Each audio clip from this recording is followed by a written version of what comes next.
Global Wrestling Federation, we will take a look back at some of the matches from the summer of 1991 that you haven't seen on ESPN, but we wanted to bring them to you. Hello, everyone. I'm Craig Johnson, and on this edition, we will see gorgeous Gary Young against Mike Davis, two guys who normally involve themselves in tag team matches, but in this case, it's singles competition. We'll see Chaz, a youngster, one of the light heavyweights, going against a man that I know Wade of Minneapolis, Minnesota definitely wanted to see, Rasta the Voodoo Man, the wild man from Jamaica. Jeff Gaylord takes on Randy Rhodes. We'll see the team of Guerin and Daniels against the Cartel's team of Muck and Singh and Rip Rogers. Skip Young goes against Wild Bill Irwin, and Terry Garvin against Hollywood John Tatum. An action-packed edition right here on ESPN. Stay tuned. The action gets underway with Gary Young against Mike Davis when we return after this. Singles competition to get things going on Major League Wrestling as gorgeous Gary Young goes against Mike Davis. Mike Davis accomplished as a tag team wrestler, Craig, but this time it's solo. It's mano-mano. Gary Young, Mike Davis. This is going to be interesting here. These men used to run on the same side of the tracks, as I've heard you say numerous times. Well, he went on both sides of the tracks that time. He won't be doing much running at all, I don't think, in the not-too-distant future. Not all trying to get out of the way of the gorgeous one. Mike Davis a little wary and a little leery. A little more than that. These two guys could not wait to get into it. Stands firmly behind gorgeous Gary Young. Great opening bout on today's program. Nice arm drag. And once again, gorgeous Gary Young can do more with a strut than most people can do with a couple forearms. That's exactly right. It's the mental game, Craig. We've talked about it on numerous occasions. He who plays the mental game better usually wins the match. And I don't know that Mike Davis is even in the middle game here, but Gary Young certainly is winning it if he is in it. Test of strength, though, maybe not, as Mike Davis backs down. And he's ready for it as the fingers interlock on one hand. Fingers interlock on the other.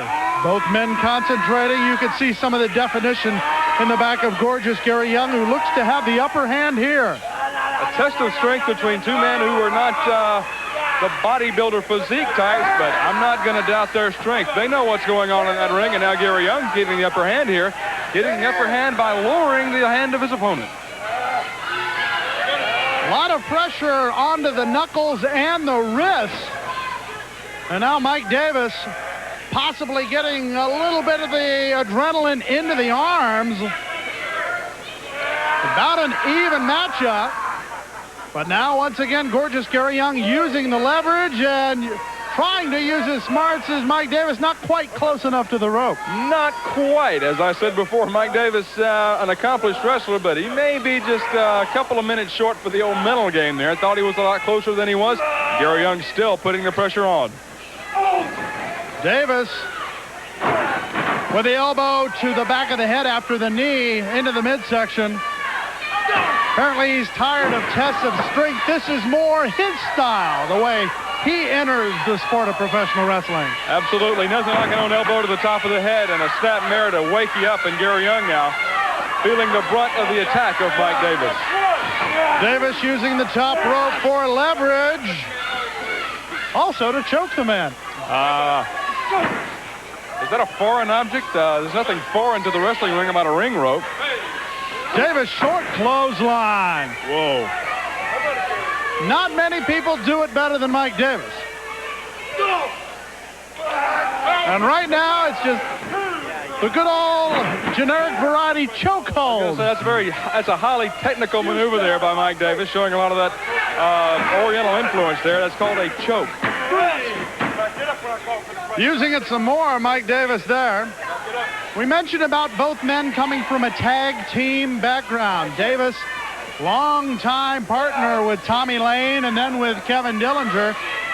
Gary Young has had many tag team partners, including Cactus Jack, with whom he held a title or two. But now, gorgeous Gary Young with the support of the fans, doing quite well in Global Wrestling Federation competition. From talking to the wrestlers, Craig, it's very, very difficult to go from being in a tag team situation night after night after night, week after week, to wrestling single. You get used to when you get winded, when you get hurt just a little bit, something gets stretched out of proportion, you can tag off. Neither one of these men is used to wrestling in single competition. It's going to be interesting to see how they adjust to wrestling mano-mano. Well, right now, the mono who's getting the best of things is Mike Davis, who thinks he's got the best of things until he sees Gorgeous Gary Young, or maybe he didn't see him. Count of 2, count of 3.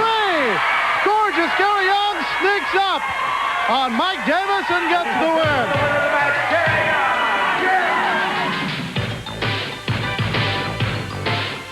The man who hopes to give Chaz a case of deja voodoo, Rasta the Voodoo Man. Well, Rasta, you can look at the man and tell he is in phenomenal shape. But I tell you what, Craig, this guy is just coming way out of left field. Craig, I'm here with Manuel. And Manuel, you were looking at this Rasta the Voodoo Man. What do you think? He's big, he's ugly, and he got the scary face. Tell me about it. That's the Voodoo Man here, Craig and Scott. Rasta with some ceremonial dust of some kind. The mysterious man from Montego Bay. And I don't blame Chaz for waiting this out on the ring apron. He's just going to, there's a good look at the youngster. He's going to wait for Rasta to finish his ceremony here before he ties it up with the big fella. Chaz, one of the top light heavyweights in the Global Wrestling Federation. I don't think you can say anything lightweight about Rasta the Voodoo Man. What was that? Apparently hiding some of these ceremonial dust, if you will. Oh! Must be some mystical power in the powder. I don't know what it is, but I'm not going after it. And look at Chaz. Chaz questioning the official here, making sure everything's on the up and up. Rasta not paying any attention, which is about par for the course. Now, finally, we get things started. Look at the powder in the ring. Good Lord. We need to diaper it.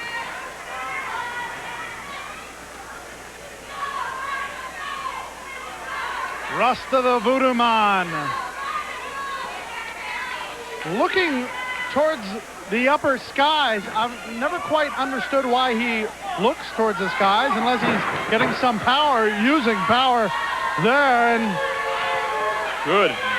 Wow. I don't know if they teach posing down in Jamaica, but I'll tell you one thing, that would intimidate anyone. That would intimidate the pineapple off the tree, no question about it. You know, Craig, we see a lot of the wrestlers out and about in the cities and the towns that the Global Wrestling Federation goes to, but we never see Rasta. We'll see the odd wrestler at a restaurant, at a gas station. We never see Rasta. We don't know where he lives, who he associates with, or what. And now he's really putting it to Chaz. I think Chaz wants to belong to another association after almost having his arm ripped off there by the Voodoo Man. It's going to be the American Medical Association because Rasta is putting it to the youngster. Chaz doing his best, but running into a brick wall. Now the brick wall fights back. Rasta picks him up and puts him down. The Voodoo Man from Montego Bay. He entered the Global Wrestling Federation a couple weeks ago, and fans started to take notice.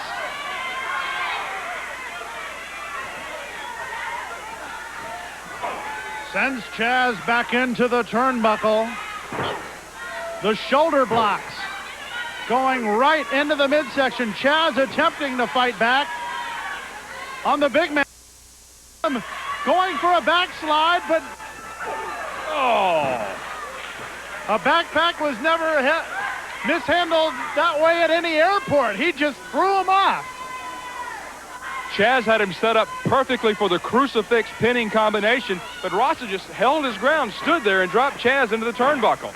Chaz prevented a trip into the corner, slid under, got the drop kick, got the savate kick. Rasta now meeting some competition from Chaz, and I think frustration just makes him want to cut the little man down. And we call Chaz a little man. Compared to Rasta, anybody's a little man. And Chaz is a good-sized fella. He's a light heavyweight, but he still comes in there about 220. But just next to Rasta, he looks almost like a toothpick with hair. Rasta sending Chaz into the ropes and brings him down. James Beard checking to see if it's a chokehold, but it's not a chokehold. It's some sort of nerve hold underneath the neck.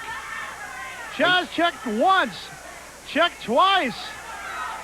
I think that's the Voodoo Vice. Ladies and gentlemen, the winner of the match, Rasta the Voodoo Mine. We had heard about the Voodoo Vice. I guess now we have seen it. Rasta answering definitely to a different power. We'll be back. Christopher Love presents Hot Body Rhodes. Well, Christopher Love and Hot Body will have to face up against Jeff Gaylord, but I don't know what's hot about that body, but I can see what's hot about that particular one, especially the way the ladies tell me about it. Well, the only thing hot about Randy Rhodes' body is how hot he's going to be under these TV lights. I tell you, Randy Rhodes calling himself the Hot Body. What does it come to, Craig? Well, I think the man that refers to him as the Hot Body is his manager, Christopher Love, the man who manages the LPWA Tag Team Champions, the Glamour Girls. And he has dubbed this man the Hot Body. And we'll see just how hot this body is. There's Christopher Love. Oh, have you boy. had a chance to interview this man yet? Unfortunately, yes. Craig, I tell you, honey, I am not the least bit thrilled about doing it again either. Well, now the crowd getting firmly behind Jeff Gaylord and giving all sorts of hard times to Randy Rhodes. Randy Rhodes not enjoying this public, if you will. These guys don't like the Hot Body. And the last time we saw Randy Rhodes, we racked our brain for the whole match figuring out who he looked like. We haven't gotten any further word on that. But apparently Christopher Love has answered the question. He looks like the body of the 90s, the Hot Body, as he says. Well, I think that if he's the body of the 90s, that's got to be his waist size and not the decade he's going to be the body of. Oh, yeah. Rhodes says, okay, I'll take you on. Come on, come on. And then powers back into the corner. Rick Manning, the official in this event, as Jeff Gaylord, I don't know if faces this man is a good word. It's kind of like puts up with him, maybe. And Randy Rhodes using a very historical wrestling tactic here. It's called stalling. Now we get into it. They'll take away points for that in freestyle wrestling. Well, they should take away points from this guy. Rhodes misses as Gaylord gets out of the way. Both these men with a background in Big 8 football. Rhodes from the Cowboys of Oklahoma State, while Gaylord, one of the top stars ever from the University of Missouri, the Tigers, where he was an Associated Press All-American first team. Rhodes locks up. Back into the corner, Gaylord winning the test of strength. Clean break by Gaylord. No! As Rhodes went for it, Gaylord blocked and said, hey, he did it first. I'm going to come back and maybe some dentistry for the Hot Body? Maybe a little bit. You never know. Losing one of those teeth could keep him from chewing so much food, and he wouldn't have that Hot Body much longer. He may have a normal one. Well, Hot Body playing anti-miracle ear for Christopher Love. The fans upsetting Christopher Love, too. Have you ever seen so many rings on one man's hand? Maybe we can get a closer look at that a little bit later. He's got about as many rings as Randy Rhodes has chins. And that's saying something. There's a collar and elbow tie-up and the high knee followed by a forearm. Rhodes will send Gaylord back into the ropes. surprise. Gaylord catches and then puts him down with a clothesline. And there's a look at Christopher Love, manager of the Hot Body. Randy Rhodes also manages the LPWA Tag Team Champions, the Glamour Girls. Watch Gaylord. Oh! Enzuguri kick right to the back of the head. I think Rhodes thought he had one up on Jeff Gaylord. Apparently surprising Gaylord there. Rhodes thinks he's a brawler. In addition to being a hot body, tells Rick Manning, I'll handle this one. Rhodes, right around with Gaylord, sends him into the ropes, down to the clothesline. And Christopher Love has got a chair just in case there at ringside, Craig. And now Love is on the ring apron. Watch him. He's on the ring apron. Gaylord, no, Rhodes! Have a chair, hot body! Christopher Love with a no-no as Gaylord takes advantage and gets the win.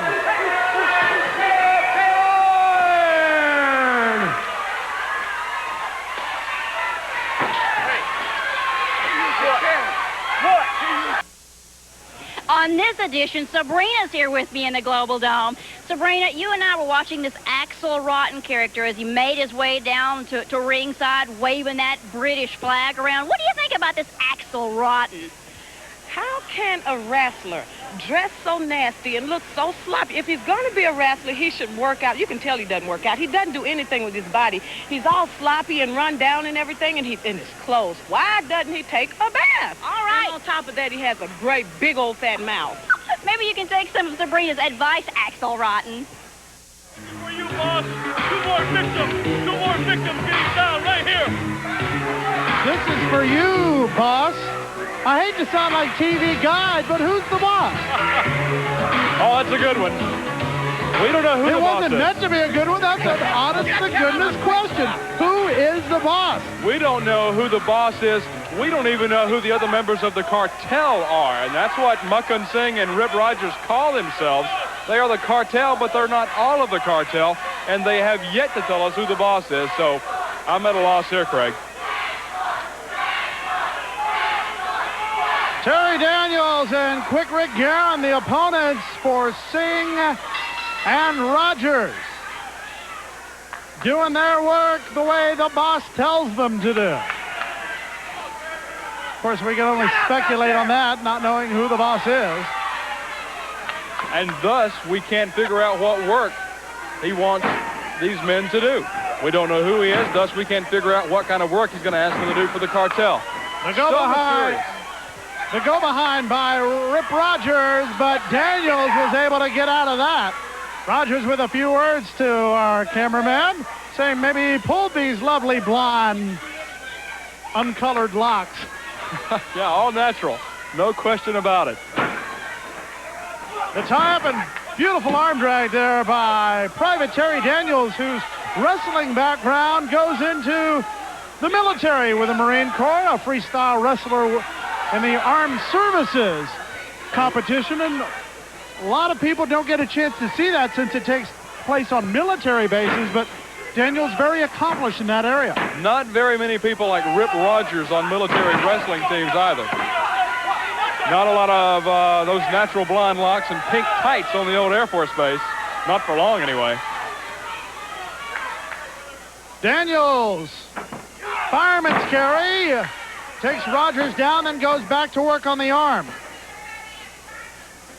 Terry Daniels, an accomplished athlete.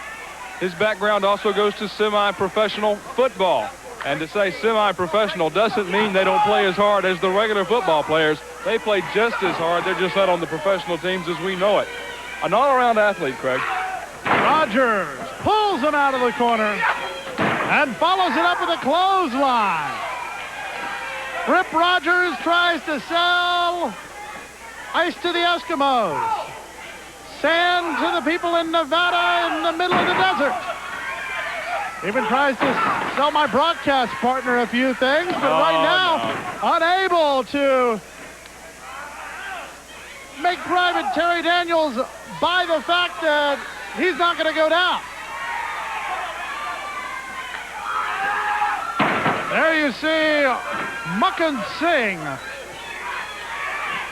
Norman no more. As Singh, the big man from the cartel, is going to try to go to work on Private Terry Daniels. Ouch. And he gets very defensive if we say anything about Norman. I'm kind of hesitant to use the word here at the broadcast booth, and we're a good 20, 30 yards away, Craig. He does not like to even be referred to in the past tense, much less the present tense, as Norman. He is Mukund Singh and lets you know it when you ask him. Singh up to the second rope. Oh, boy. Can the ropes handle that much? Apparently so. Oh. And Singh says that's not enough. Not going for the pin there, Craig. And there's the difference between Norman and Mukund Singh. Norman would have been satisfied with the pin. Mukund Singh just wants to hurt Private Daniels. Oh! Daniels down to the canvas after the double elbow. We have yet to see in the ring quick Rick Guerin. Maybe the cartel thinks this man's a little bit too quick. Let's pick on the Private. Well, Terry Daniels really having it handed to him here by the cartel. Rip Rogers, Mukund Singh. Snapmare by the Hustler. What is he trying to sell the lady in the third row? Elbow. Not on the mark as Daniels gets out of the way and gets the tag to quick Rick Guerin. Guerin with a series of rights to the midsection. Sends Rogers, but Rogers holds on. Rip Rogers. Not impressed. No. Oh, well, that's going to do it right there, Craig. He does the hustle. Oh, no. Once again, the cartel's attitude, whoever this boss is, obviously has no creed of sportsmanship, will not take the pin, just wants to mete out punishment on these young wrestlers here. The GWF, oh, no. Karachi crunch. That's it. That's got to be it. Another tag after the Karachi crunch. How? Count of one, count of two, count of three. That's easy. After Singh made Guerin into the pancake, the syrup added by the Hustler. That's where you boss. That's where you boss. Another victim. Fans, last week we heard these two men, the Hustler, Rip Rogers, and Mukund Singh, discuss the cartel and the boss. I have had it, Rip Rogers. You tell me right now, who is the boss? Who's the boss? Everybody nationwide, everybody in TV land, everybody on the street, everybody wants to know who's the boss. That's right. The only thing I'm going to tell you, the only thing I'm going to tell everybody in TV land is that the members of the cartel right now happens to be me, Hustler Rip Rogers, and the greatest super heavyweight champion of all times, who just happens to be none other than who? Mr. Mukund Singh. And as far as the boss, well, Mukund, you've got a few choice words to show these people. Tell them all about it. Who is the boss, Mr. You know, Singh? you really want to know who the boss is? I really want to know. Well, we'll narrow it down right now. Okay. It's not you, skinhead. Let me tell you something. You go to any major city in North America, you go by all the intersections, and you look real close.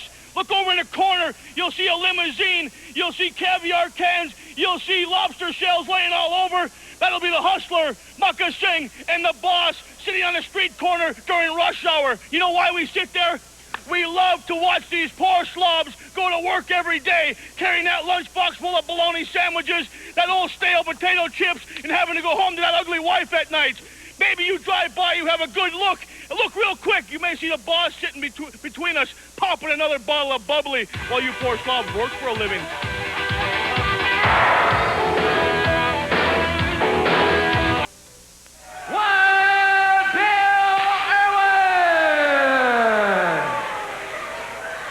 Denver, Colorado ski slopes have never seen a whip before. That was until Bill Irwin arrived on the scene. His opponent, Skip Young. There's a good look at Skip Young. What a career this man has had. Good to see him back in North American wrestling here on GWF.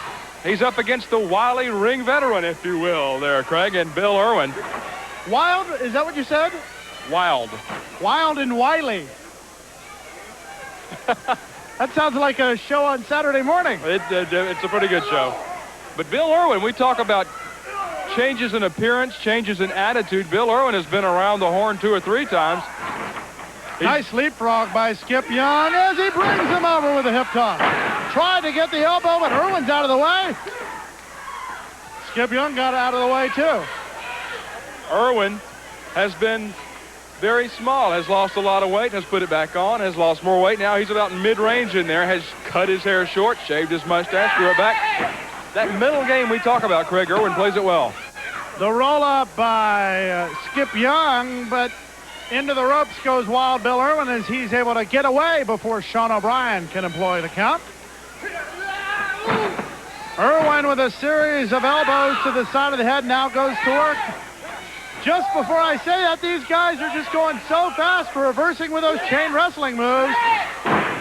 Nice takeover there by Skip Young.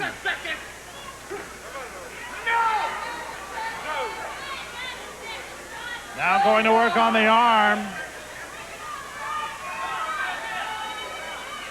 Wild Bill Irwin, I don't know if that's his whip arm or not. Apparently a lot of strength left into it as the slam comes down. No, Young holds on. Probably not a bad tactic for Skip Young to go after that arm that mans the whip, if you will, Craig, because for all it's worth, that whip is a weapon. Irwin could grab that thing and start whipping on the back of Skip Young. And Skip may be going after that arm just to keep Irwin from being able to use the whip, but I think he's got the other arm. I think Irwin is a right-handed whipper. Skip working on that left arm.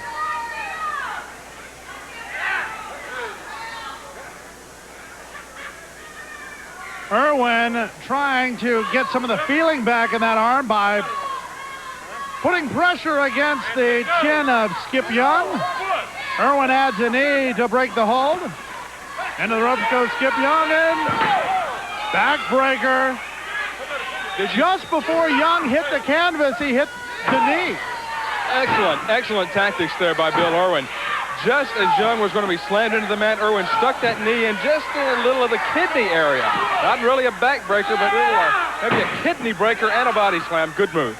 Snap mirror into a rear chin lock by Wild Bill Irwin. Irwin, a man who has held many championships, a lot of it in the tag team field, including the AWA, the NWA National, and the American Tag Team Championship. Right now, getting the best of Skip Young, but Young doesn't like to take a lot of that, especially from a man the likes of Wild Bill Irwin. Right to the old breadbasket there, Skip Young going downstairs to stymie the wild man from Colorado, and there's a headbutt. That'll stop anything. Especially when it comes from the head of Skip Young, a man who is known to use that as a weapon. Young will brawl with you, as he shows here with a closed fist followed by the chop right across the bridge of the nose. Irwin gut-wrench suplex to come back and gets the cover. Thinks he has it, but only a count of 2. As quick as Skip Young is, you don't get a count of 3 unless you really lock him up. Absolutely. We talk about the championships Bill Irwin has held. Skip Young has held his fair share of championships too, not the least of which the Southern Heavyweight Championship in Florida back in the early 1980s. Very, very popular down there, and is now here in the Global Wrestling Federation. Tatum comes up with a floating mule kick. That'll do it.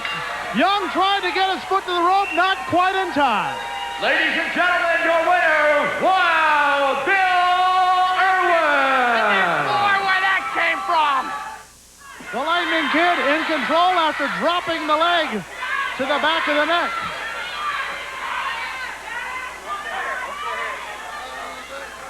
And the Lightning Kid better remember something here, Craig. This is a tournament. He better not be worried about the punishment he inflicts on Chance. He's got to win the match or he's out of the tournament. That spinning kick may put him on his way. Picks him up. This is called the lightning strike. Right down. Severe thunderstorm warning is over. Ladies and gentlemen, your winner of the match, the Lightning Kid. Rogers, using that experience, fights back. Rasta the Voodoo Man escorted away very quickly,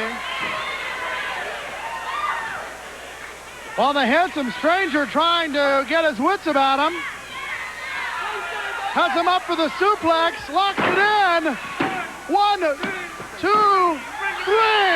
The handsome stranger gets the count of 3 and gets the victory. Ladies and gentlemen, your winner of the match, the handsome stranger. It'll be the stranger against the Lightning Kid in the semifinals. This is a European-style tournament.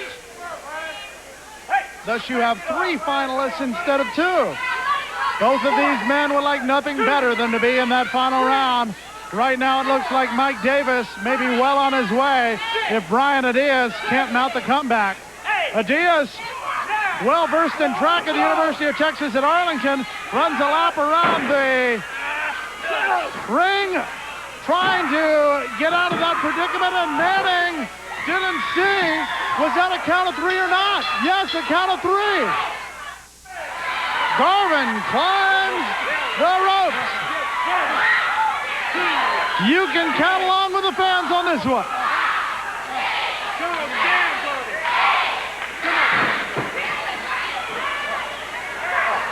Look at Tatum here. That's a very large chain. I don't know if he's trying to hide much there. Garvin able to block it. Garvin follows him in, but right into that right hand, loaded with a steel chain. He hides it. Tatum lays across. Oh, he gets it. Using the chain, Tatum gets the win. Leverage moves, pressure moves. Terry Daniels, Jerry Lynn, 2 good mat workers. Something you don't see too much in wrestling anymore, Craig. The hammerlock being applied. Now Daniels allows Lynn to get back up. In the corner they go. Daniels would like very much to get into the next round, going for the upper hand. Missed with that move. Oh, boy. Lynn goes up to the top rope. Daniels makes his way up. Lynn comes flying cross body block, catches him, locks the leg. Count of 1, count of 2, count of 3. Jerry Lynn will advance. Flips it into a hammerlock. Just excellent counter chain wrestling here by Adrian Street. The Bulldog, but that may have hurt Street as much as it hurt Simpson, as apparently Simpson's head went into the ribs of exotic Adrian Street. Fans have not seen this kind of wrestling action and really don't quite know how to take it here. And exotic Adrian Street apparently has been injured. The bell is rung. And your winner will be Steve Simpson. Ladies and gentlemen, the winner of the match, Steve.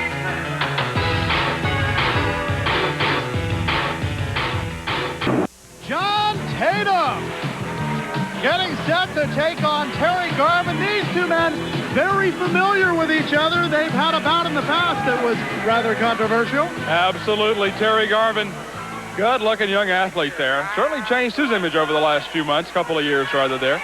John Tatum. Now, John Tatum comes up with the wildest stories about his abilities in the gym and on the mats in karate tournaments and all that sort of stuff. Look at that guy. He is not a karate master. He says he's a 52nd degree black belt. I've heard that bandied around in the back. 52nd degree? I don't think it went as high as that. I know it doesn't go as high as that. Well, I know that he's seen all 3 Karate Kid movies. Well, that's about the only thing I am sure of. Terry Garvin apparently ready for anything except possibly that.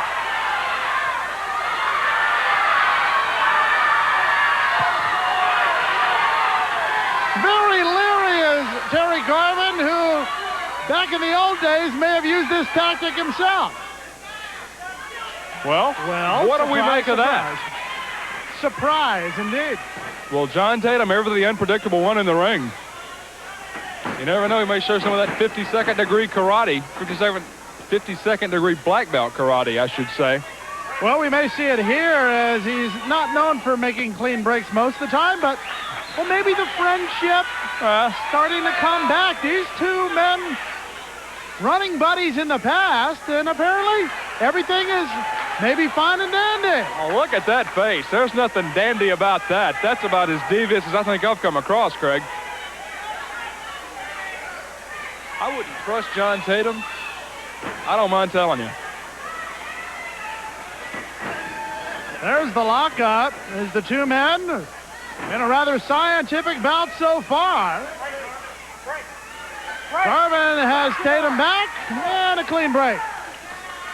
Tatum looks like he's out on the beach there. Yeah. Well, now what's going on here? We've seen Garvin and Tatum shake hands 3 times on 3 successive clean breaks. 2 by Tatum, 1 by Garvin. We expect that type of behavior from Terry Garvin, but not from John Tatum. He's the master of the dirty break, and he doesn't shake a lot of hands. He likes to hug people. Well. Are we seeing a different John Tatum? Could very well be. Tatum spins Garvin into the corner, backs him up, has him there, says, okay, I understand you want me to break. Oh, well, so much for the scientific match using the... Get a load of that. 51st degree, maybe? Hey, how about the 3rd degree from Terry Garvin? Too hot in here.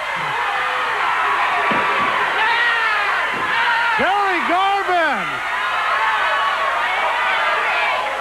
And there you see the biotic pout. Take 2 something and call anyone in the morning. That's a face even his mother couldn't love. And I don't think he's going to get a lot of sympathy from these fans here at the Global Dome, Craig. He's going out there like somebody's going to be on his side. I doubt it. Very seriously.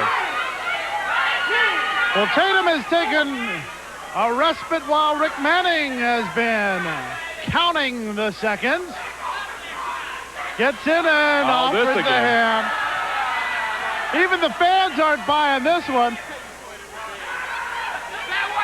Garvin says, I've fought it a few times. Not about to trust you anymore. Back into the corner. Watch out. Tatum. Oh, cheap shot. Now there's a chop right into the throat. Now that was a karate chop. Well, if that's the best he can do after getting through 52 degrees of the black belt, then he's in bad shape. Oh, yeah, right. John Tatum claiming it was just a clean chop to the chest. And we all saw it was not that. A chop to the throat there. Rick Manning, a good official, but give credit to John Tatum for being able to hide those karate moves to the wrong parts of the body, according to the rule book of the Global Wrestling Federation. And Garvin taking punishment, but I don't think he's going to take much more of this. Garvin won't back down from anyone. Oh. He may be put down by a right. That right came from way back and dropped Terry Garvin. John Tatum now firmly in control and not offering to shake the man's hand now. Misses with a chop. Garvin gets him with a boot. Comes down with the Bulldog. Garvin with a series of rights. Takes Tatum back into the corner. Garvin climbs the rope. Maybe it's a little bit of payback time here.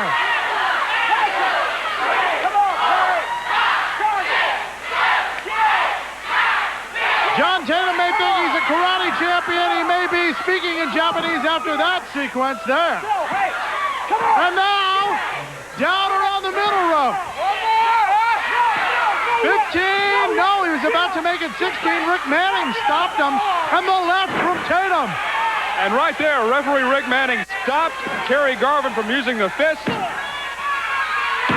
Feet are on the rope. Garvin had both shoulders to the mat. Manning was down, checking to make sure the shoulders were down. Did not see Tatum's feet on the rope. Brian Adias Rhodes, no, that's not the right place to be. Well, meet Mr. Young. Mr. Diaz is the other guy as he sends him out of the ring. Hello. Gorgeous Gary Young and Randy Rhodes apparently haven't talked to each other in a while, so wanted to meet and greet.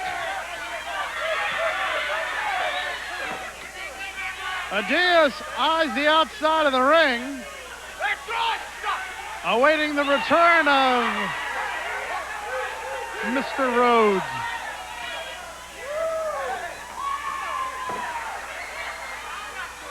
I think it's a battle of who could strut the best between Rhodes and Young here.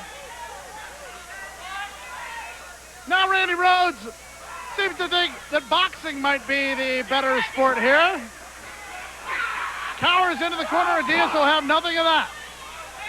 But Diaz orders up a boot, and once again, I guess that's the new location in the other side of the ring. Gary Young goes to work on the big arm of Randy Rhodes. Rhodes weighs in. This can't be right. I think he's closer to 300, but he seems to think he's down more towards the 230 range. When was the last time he stepped on a scale? Rhodes rakes the eyes of gorgeous Gary Young. And now Irwin and Rhodes double teaming the gorgeous one. Rhodes laying in the rights. One more for good measure. There's the tag in. Left open is the left shoulder of gorgeous Gary Young, now meeting the forearms of Wild Bill Irwin. Young's had about enough, but couldn't quite muster up the energy. Irwin goes back to the rope. Oh, alert move by gorgeous Gary Young. Nicely done.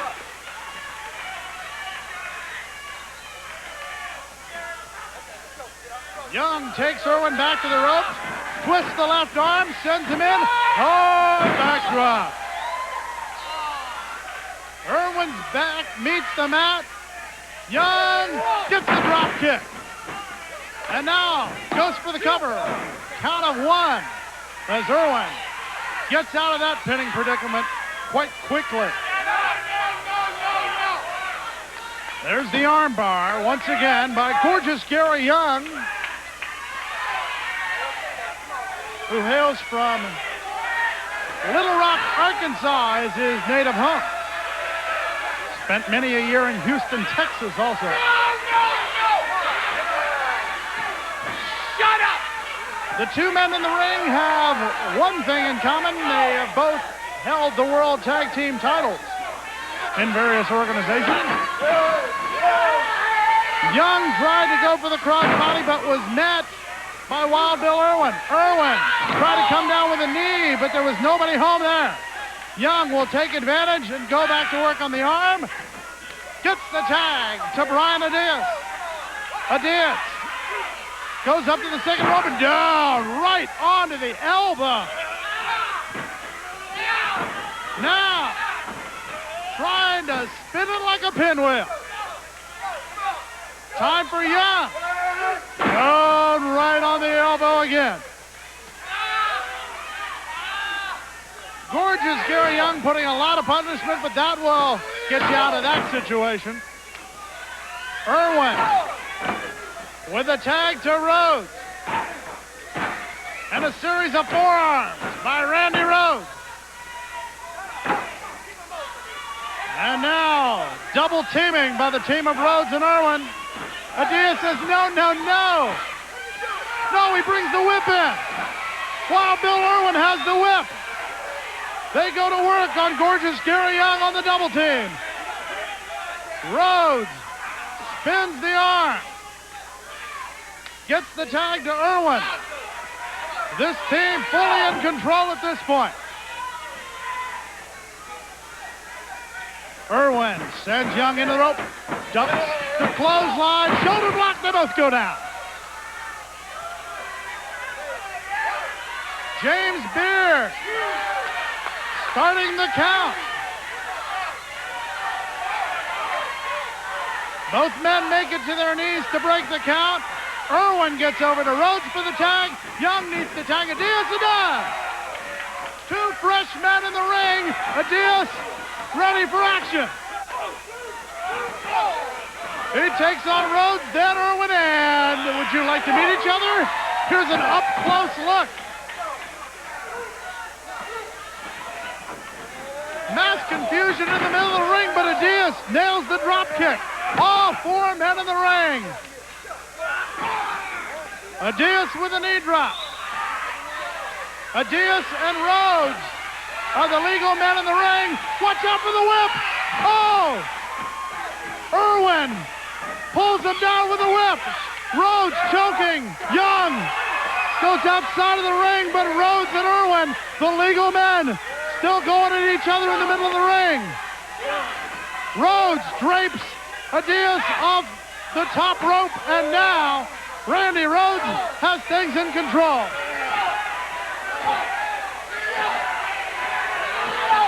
Watch out for Randy Rhodes. He misses. Rhodes misses. Adias hooks the leg. Count of one, count of two, count of three. Brian Adias gets the win. Great tag team action. We'll return to wrap it up. I got to ask the question of the man, what's this with the judo stuff? We've seen wrestlers use martial arts before, but you don't have the physique, and I don't know, do you have the mental stuff for the martial arts? What kind of question is that? Well, I was just wanting to know. You've never shown any martial arts talent before, John. Don't you know I'm a 52nd degree black belt? I'll chop you down in 2 minutes. I'll kill Bruce Lee. I put Bruce Lee out. Let me tell you something, my man. I run 22 miles a day. I swim 14 miles a day. I work out in the gym every day. I bench press almost 500 pounds. And it don't matter who you are. It don't matter where you come from. I'll put this on you, and you're going down.